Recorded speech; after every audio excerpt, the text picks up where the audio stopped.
proper. Right, starting stream. Yes, I have also We clicked are starting live, stream. everybody. Welcome to episode 24.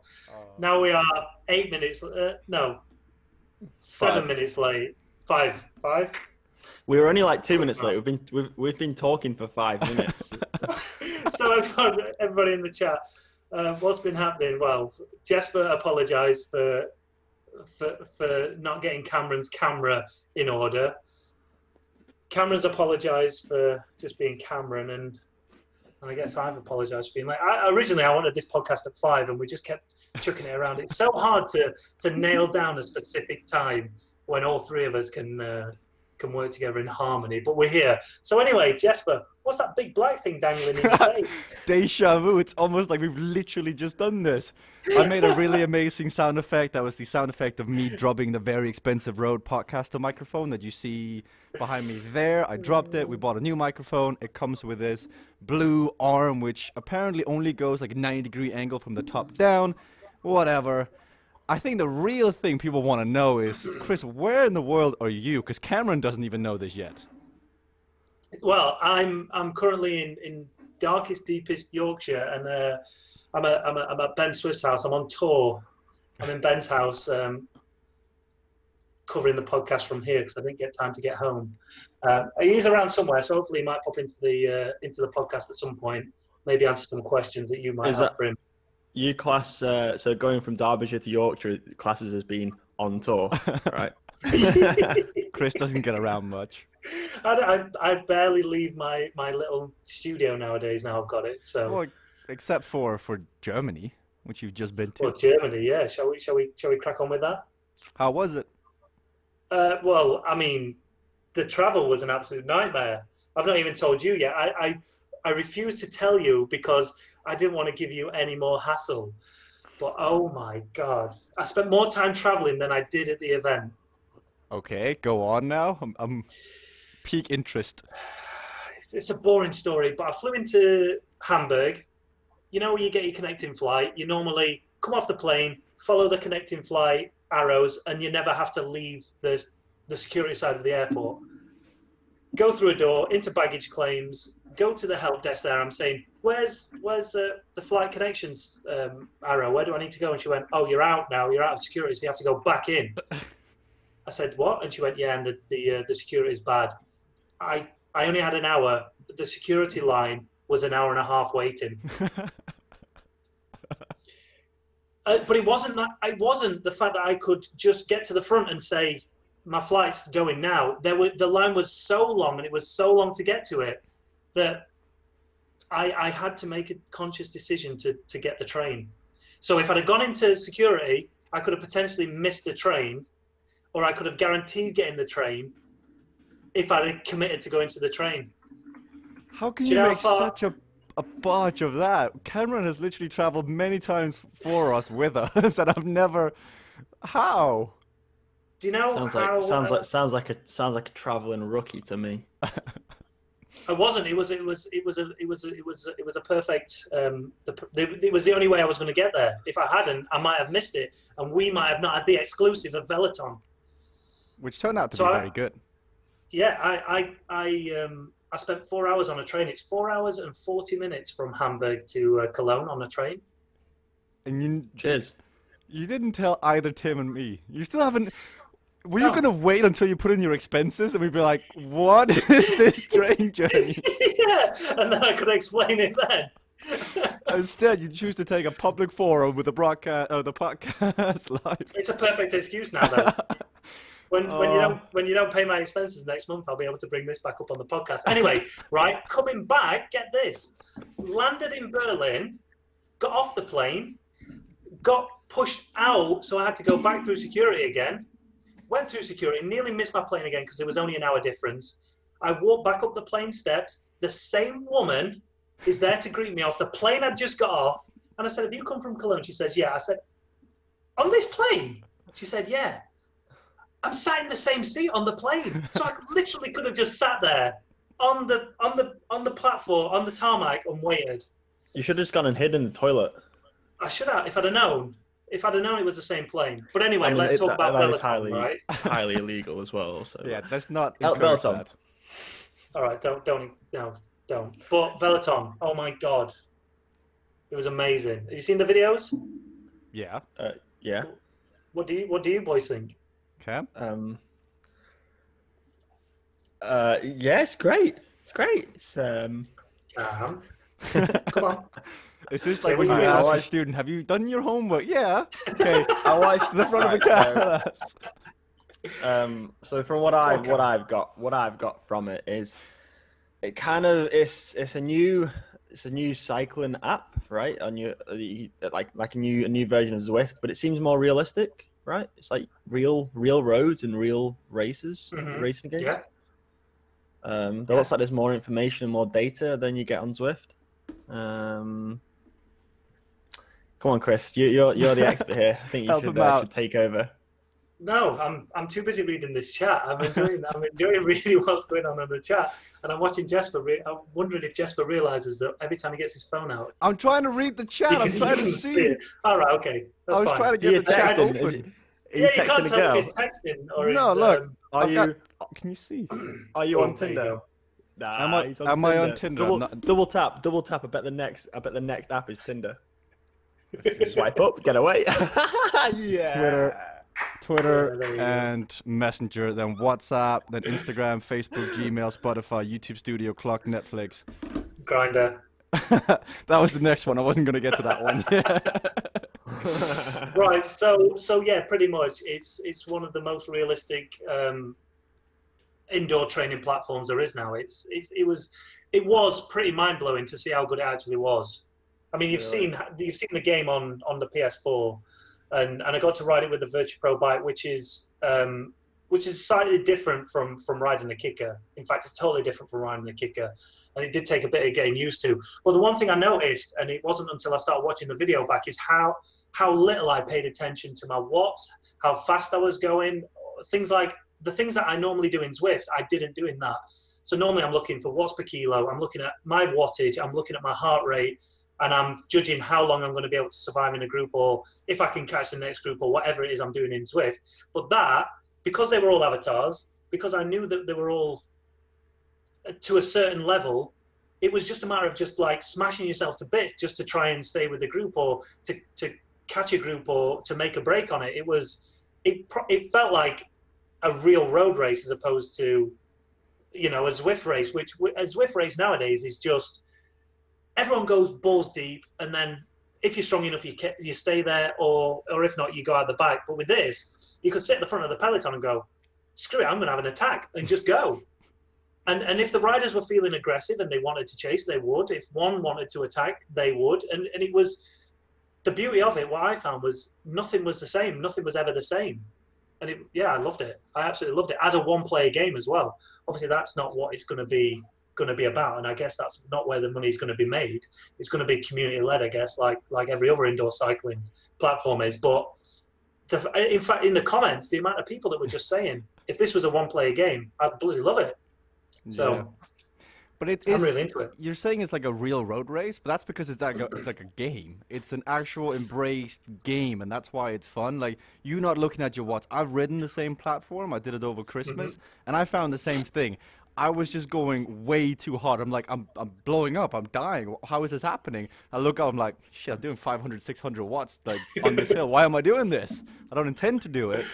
But there's so many things that are so cool, and the fact that you don't have to worry about the person next to you being real or fake, because it's both. Yep. Like it's a fake real person, whatever. It's a bot they're doing, etc. I think it's gonna be really fun. I think Veloton. But one thing I do on this topic is just I want to say that I am kind of jealous of the response that Veloton has gotten, because everyone is like, "Oh, Veloton, I'm gonna walk in this direction now." When CV Arcade first launched, I was this close to getting death threats from people in my messenger. Like, people sending, like, this person is not on your friend request, not on your friend list. He'd like to send you a message like, "You fucking sellout." I'm like, there's no difference. Chris Pritchard going to check out Veloton is exactly the same. And everyone's like, Chris Pritchard, the best reviewer on earth. I'm like, maybe they're trying to tell you something. It's not about the platform. You just have to. When is this platform supposedly going to be launched? Well, it looks like it's going to be coming out in the next month in terms of beta for people on Virtue Pro bikes, and after that, I think what Niels was saying is that they've got some sort of relationship with Tax, so then it's going to roll out onto Tax platform, and then eventually Kicker, Wahoo, and everybody else. So, what's the Virtue Pro bike? Is it like a watt bike type thing? I've never ridden the watt bike, but yeah, it feels the way I can best describe it. It felt like a spin bike. The way it spun up. Bike. I was gonna say there's literally videos of you in watt bike kit showing people how to race with on a watt bike. Yeah, but I don't have one anymore. Times when times get hard, and you have to sell stuff just to make ends meet, and you have to sell your track bike that you went to the Commonwealth Games on, and whatever like you do, people, do not watch Chris's video that goes live on Saturday if you think Chris is poor. Hey, listen. Times are different now. When that video drops, Chris, everyone's going to be on my door saying, "Can I have a job at CyclingHub?" I mean, you're really nice to your employees. No, I've just got a very, very smart, a very intelligent wife who is very good with money. So, obviously. What we're talking about anyway? You're talking about the bike. We'll see. It's yeah. weird. The best thing that Virtue Pro can do is not launch too quickly. Like the leaps you're seeing Cade make now. If Cade had just stayed in the background and let Swift do their own thing and then launched next winter with a more polished product, you wouldn't see the same scarlet letter action there is now. But that's it. Yeah, you drop it now, right this instant, and people aren't gonna be offended and go mad at it. It's a much better product than it ever has been, Cade. I think it's really good. But what I think Veloton and Cade are both going to do is change it from just being a social thing to solely focused on esports and racing. So you're going to have Trainer Road that sits in the solely training indoor cycling platform. And then you're going to have Zwift, which kind of, well, you've seen what's happened with Zwift. They've gone, no, we're sticking to, we know what we're doing. We just want to be about fitness.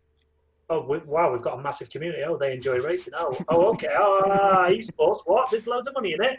Okay, we'll have a piece of that. Well, Veloton and CVRK, they've gone, well, especially CVRK, they've gone, look at what we've done on a platform that wasn't ready for racing, and look how big we made it. Look how interesting it was. Look at the prize pots we brought to it. And they've just gone, boom, esports. And I think the esports side of it is going to be a lot more fruitful. It'll be interesting. Like we all watch. Sorry, Ken. We all watch or have watched Gary Vee at some point, and he preaches one thing about the internet eliminating the middle. And what's happening now is Swift is the middle. Everyone else is specializing either racing or workouts. There's no one in between, and Swift is that in between. And they're just going to slowly, if they don't commit to either or, they're just going to disappear. Yeah, yeah. Well, I mean that's a massive statement, and that's going to upset a lot of Zwift fangirls and fanboys out there. Come at me. I've had worse in the last 3-4 months. Sorry, Cam, you were saying something. Yeah, Virtue Pro. Is that going to be based around esports, or is it going to be more about the workout aspect? Well, I think from what I was talking to Niels about is the Virtue Pro bike is obviously already available, and they're selling loads to the gym areas and selling groups of bikes, and it's got its own software on there. So you ride on real roads on a screen in front of you, and you're changing your gears like you do on the Watt bike, and it's got the draft ability and the changing lanes ability, but you only see that on a short road on the side where you've got avatars moving. But it's more of a bird's eye view that you see them, and then on the right hand side is the main road that you're actually riding on. So yeah, the inclines and the resistance changes don't necessarily relate to actually what you're riding on. It's just what the road is telling you, or what the graph is telling you that's happening, and then you can do your workouts and your sessions around that. But it sounds to me like the Virtue Pro bike is quite well renowned in the gym and fitness industry now, and it seems to be going well. And for people in that industry, jumping from a spin bike to one of those bikes, it'll blow you away. But I'm kind of used to that tactile feel I get, and everyone will know it from my streams. The lack of indexed gears that you feel when you're riding along. It's nice to get that feel of that chain and that tension through those pedals, which you don't I didn't feel I got on the Virtue Pro bike. So you need Di2, mate. Again, going back to the fact that I've sold my one bike, the fact that I've only got one bike. There's an interesting piece of information on the Virtue Pro bike, though, is that Swift have acquired the rights to it, or at least they have invested in the bike. So the owner, Niels Christian Andersen, also invented the Virtue Pro bike. Not too sure how much he's still involved within it, but he still has like some sort of he gets dividends from it. So he wins, he's in the best position in the industry right now because he's making his own app, which is Veloton. He has some sort of ownership in the bike, which is also partly owned by Zwift, which they'll be selling around or whatever they're going to do. I don't know what they're going to do, but whatever happens, this guy, like Niels, he's whatever he does now could make him a lot of money. Definitely, yeah. Yeah, I think he's in a really good position. I think the platform's in a good position to go to beta, and I think it's gonna change the way indoor cycling has been. It's gonna shake it up. It's gonna do what I thought Cade was gonna do in the first instance. That's what everyone says right now. Yeah. We thought Cade was gonna look like this. But yeah, so talking about bikes, my friend here, he just came riding in on his Pinarello F10. I said, "Oh, is that your race bike?" "No, it's my training bike." "What about that TT bike?" "Is that your race TT bike?" "No, it's my training TT bike."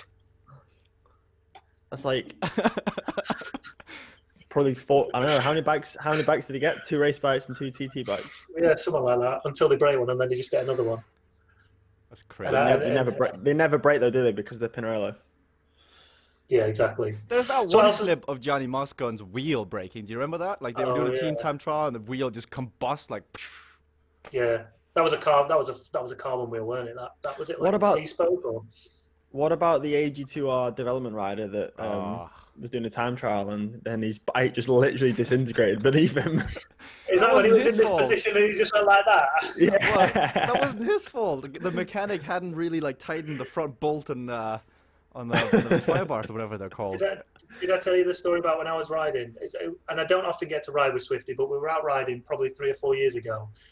And I was on my old Specialized bike, pulled up to a set of lights outside the college. This is at 3 o'clock in the afternoon. College is just coming out.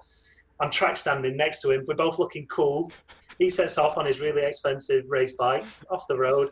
I set off, and as I set off, I pull up on the bars, and I just wrenched the bars out of my hands. I've ripped the carbon stem of my forks, and I'm just stood there in the middle of the road with my handlebars in the air, just shouting, "Swifty!" And I just go, fall over in the middle of the road because I'm still clipped in, and everyone from the college just turned around and went, "What is that? What are you doing? You idiot!" Yeah. This is one of those moments you want on camera. I know. I wish I'd have got it on camera. It was good. So shall we talk about actual racing? Go for it. Well, I can't even remember What's happened in Flanders. I want to talk about Flanders. Before we touch on it, the Flanders prize money. I want to get your guys' opinion on it. The men, I think the winner of the men's race received around 20,000 euros, and the winner of the women's race received, I think, 1,500 euros. Yeah, about $2,000. About $2,000. 10 times less than the men's. Chris, give me your opinion on that. It's Jesper, is Tim in the office? No, he's in the States. Right. I can't comment. Why not? On your behalf, I will gladly comment. Yes, it's wrong, but of course what can it you is. do? There isn't any money in it. And I think this is the argument.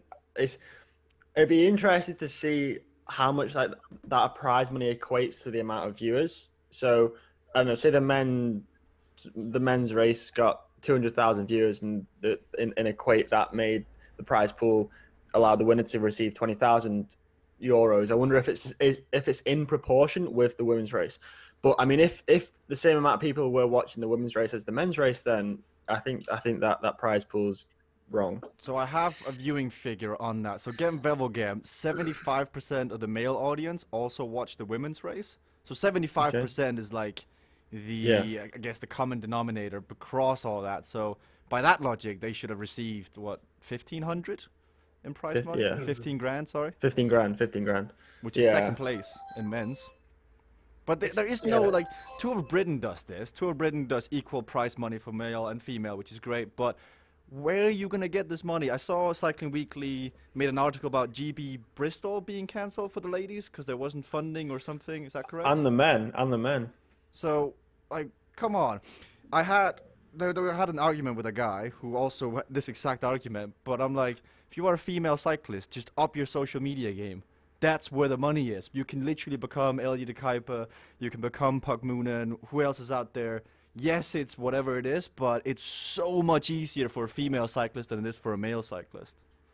Wow, that's what to grow your social media. Yeah. If you think of this is controversial, but also it is how it is. Like, come on. If you think about the demographics of successful influencers on Instagram, it's heavily...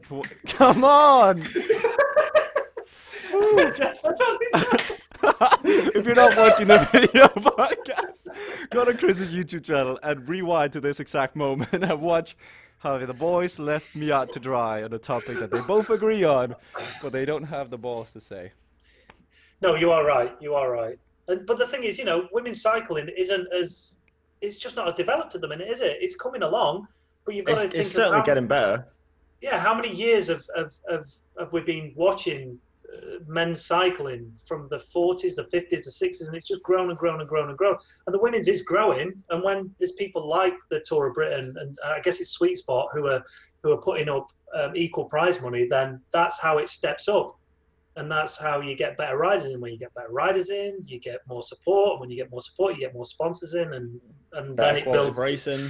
Exactly, it's a self-fulfilling prophecy, isn't it? But it's a matter of getting that money in the first place. And a few of those mavericks who go, do you know what? I'm going to put money into that women's cycling first.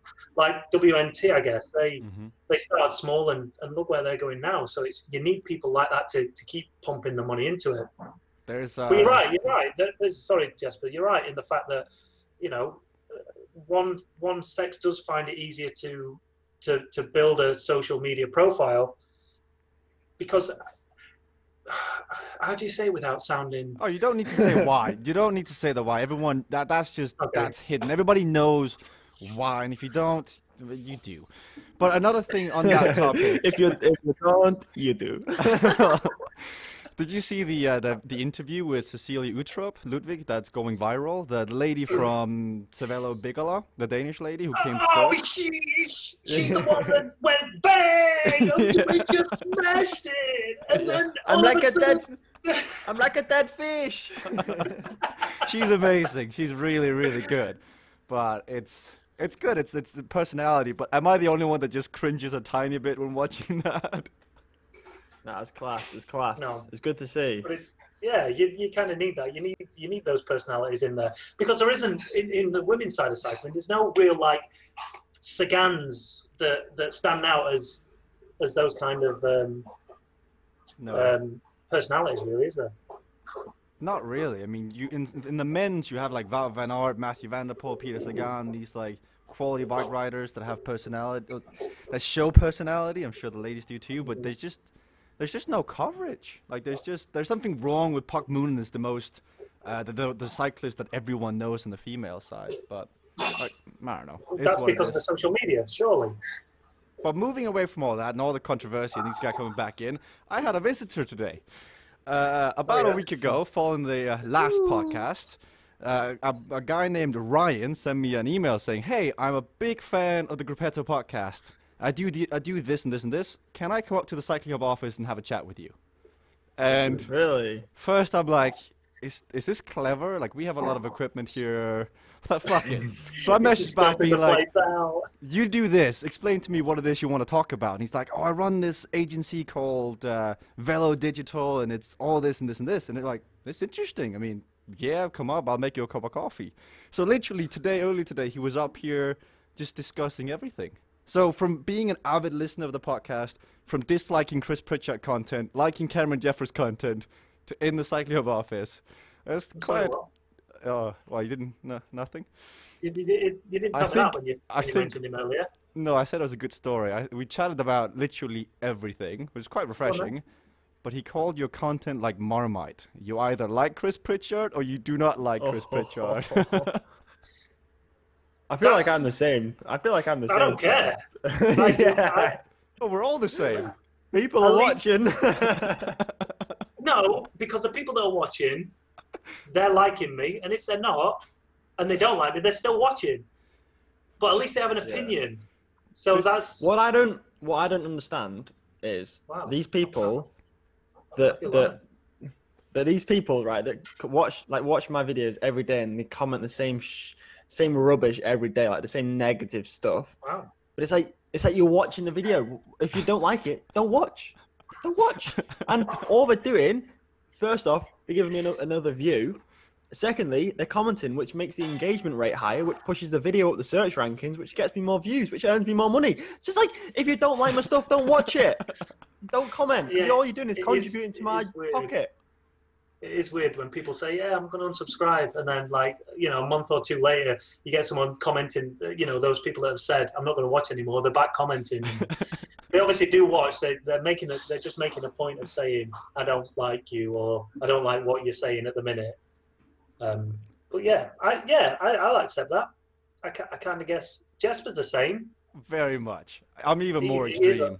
I would say that. Yeah, I always thought it was down the middle. It's not a bad thing. I just found it so funny that throughout the entire conversation, that's like the one sticking point to me, comparing Chris Pritchard to Marmite. I just thought it was funny. Shout out to Patrick in the chat that says next podcast I want Chris smothered in Marmite.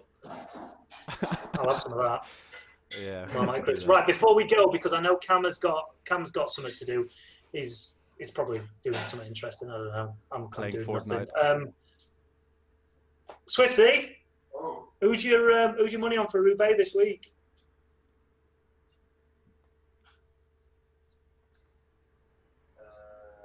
Wait for it. Oliver Nason. Good choice. There you go. So if you want to put some money on, are you not riding? What? You're not riding it. When's your next race? And also going with Stannard for a podium. There you go, Stannard for a podium. That's a good shout out, to be fair. You know, most people listening right now, like, you're in Ben Swift's house. You're literally maybe 10 meters away from him, and you've just done an entire podcast without him. That takes balls. Well, I didn't want to, you know, I'm abusing his house. I didn't want to also have to abuse his talent and his and his face and his voice to get more views. Hopefully that will get a few more views. Just that there. Just that bit at the end of the podcast that everybody's not going to know unless they got to the end of the podcast. Anyway, boys, who's your pick? Let's keep this rolling. Stand out for a podium and Oliver. What are you basing that on? What are your expert opinions? I don't know. It just came to me. I don't know. That's funny. Cam, what do you think? Honestly, I don't know. I've not even seen the start list. So who's going well at the minute? The guy from EF Education that won Flanders. Him. Bettiol for the double. So yeah, Flanders was his first ever professional race that he won, and you're going to say the second ever professional is going to be Paris. Listen. The peloton fear him now. They fear him. He's got plenty of confidence. He's gonna dominate next Sunday. Did you see? So there was an article released about the organizer of Flanders. He was interviewed the day before, saying, "How would you react if someone like Sebastian Langeveld or Alberto Bettiol won Flanders?" He's like, don't say silly stuff like that. There's no chance of them winning. The day after, that was printed on the front page of like Italian newspaper going, say what? So brilliant. Karma is a bitch. Winning, it's tough. I'm gonna go outside pick. Christoph wins. I think with these races, the thing with these races is they're just so open. Anything can happen. They're so hard to sort of back a single rider, aren't they? Yeah. Especially, I've ridden Roubaix and it's not fun. Had to get that in there, didn't he? Huh? I've ridden Roubaix. Yeah. Hey, I've raced on sectors of Roubaix. So. Jasper Vacouli now has the KOM of Carrefour de l'Arbre, so you're no longer the best vlogger at that place. Yeah, I have that. Who? Oof. Well, if you've had enough of our podcast, you can go watch Ash Beach, who's currently live racing up Box Hill. Cycling. Nothing. What I was going to say was, have we noticed any professionals that have been spending a lot of time on Zwift recently that's going to be racing Paris-Roubaix? Van Aert, I think. There you go. Yeah, I saw him on that. Back him. See, if Cameron was racing Roubaix, my money will be on him, seeing as he spent his whole winter for the preview of the Nationals, you didn't even back Cam. Yeah, Chris, I don't believe a thing you say anymore, mate. Your loyalty went out the window about 3 weeks ago when you said I wasn't going to win Nationals, sir. But then he cried when you won Nationals, so. Exactly, I had a tear in my Yeah. But that's because he realized he'll forever be the second best Swift live streamer. Well, third every time Monica decides to jump on and do one. Brutal. It's crazy to think that video has 100k views of Monica racing Zwift. More now. What? More now. Yeah. Tim's dad is in the background in that video. The entire live stream is just John Fulford standing like this. He doesn't even know he's in a video. He did not know we were live streaming it. Oh. All right, boys. Well, thank you very much. Swifty, thank you for your hospitality. We will see you all next week, where we'll be coming live from. I don't know. Maybe I'll find somewhere else to come live from. My house? All right. Nah, you're not. I'm joking. You're not coming to my house. Have we said bye, Jesper? Are we